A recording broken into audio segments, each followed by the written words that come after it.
I'm back!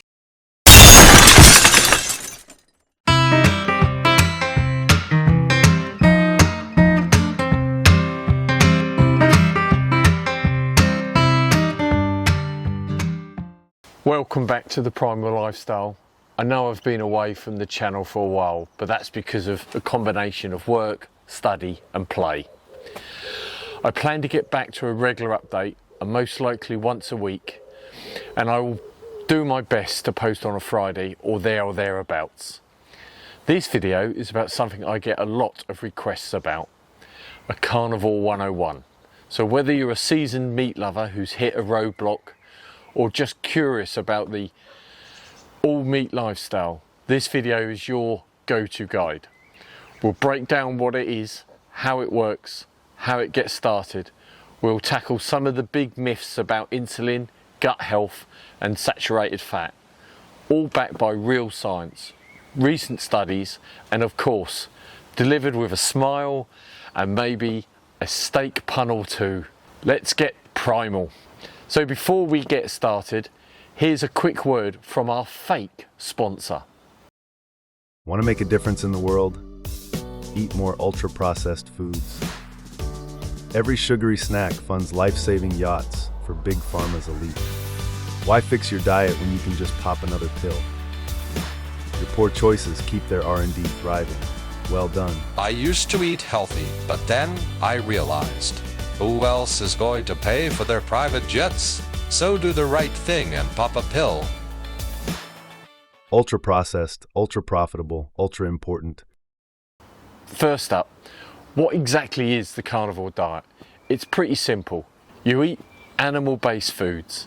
That means meat, fish, eggs, maybe a bit of dairy. No veggies, no fruits, no grains, and definitely no plant-based milk pretending to be cream. You're essentially going zero carb.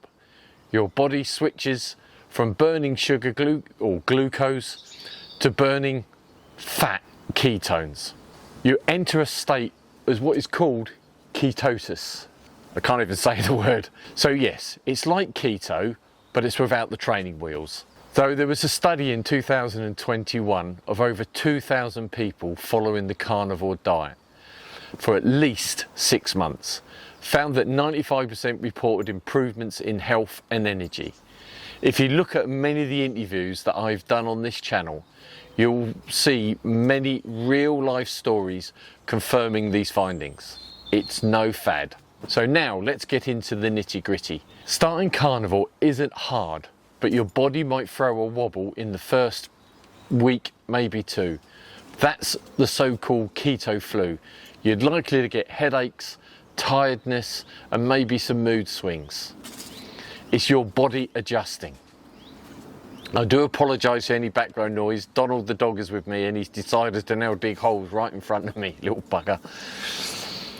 Anyhow, you're more likely going to get keto flu if you jump straight into it, like I did initially. But personally, from experience, I would recommend you take a slightly more gradual approach and over a couple of weeks, allow your body to cope with the changes. But it's purely up to you. Either works. So if you feel you're getting the keto flu, then the fix is quite simple: hydration and salt. When you drop carbs, your body dumps water and electrolytes. So sip bone broth, salt your food more generously, and stay hydrated. Your future carnivore self will thank you. Now the next tip is make sure you eat enough, especially fat. But most importantly, listen to your body. If you're hungry, eat. If you're not, don't. Come away from the 3 times a day mentality of eating and listen to your body. It knows when it needs fueling. Remember, food is fuel. Don't make the rookie mistakes of trying to live on lean meat and chicken breasts, etc. It's the fatty meat that is what you want. Dr. Kiltz, massive YouTuber and an expert in the field, actually refers to this way of eating as the fat diet. And I think he's onto something there. You need energy and fat is your fuel. Think ribeyes, eggs with yolk, buttery salmon, fatty meats. And yes, don't freak out about not eating fibre. We'll get to that in a second. Now let's have a quick break and give you an update on what's going on with regards to the Great British Meetup on the 2nd of August. Do you think we will make it in time? It really doesn't matter how you get to the Great British Meetup, just make sure you do. Keep the date 2nd August 2025 at Sourdown Farm near Glastonbury. Tickets go on sale on 1st May. Insulin resistance. So let's talk about insulin. Think of insulin like a traffic cop directing sugar in your body. When you have too much glucose in your blood system, the insulin will instruct the fat cells to store the glucose. So when you're eating carbs all day, the COPS, or insulin, becomes overwhelmed and eventually your cells stop listening. That basically is insulin resistance. Carnivore fixes this by removing the traffic altogether. No sugar spikes, no overworked insulin.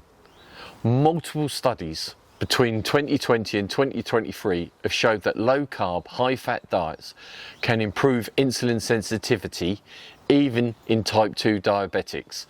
I've done interviews with people that have reversed their diabetes. See the one with George, or the couple with George. Very, very clear and compounding information. So while carnivore might sound extreme metabolically, even better, it's like giving your pancreas a well-earned holiday. You will find other videos on this channel that go into more details about it, and I'm planning to do another soon. Again, you will find more detailed videos about insulin resistance on this channel.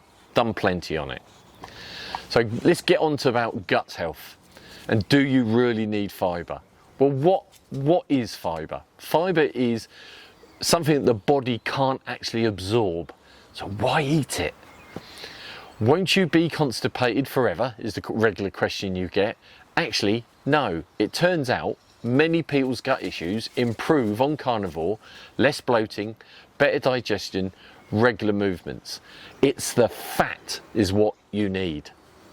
As crazy as that sounds. Now, there was a 2024 case study showing that a guy on carnivore for a year had healthy, diverse microbiome.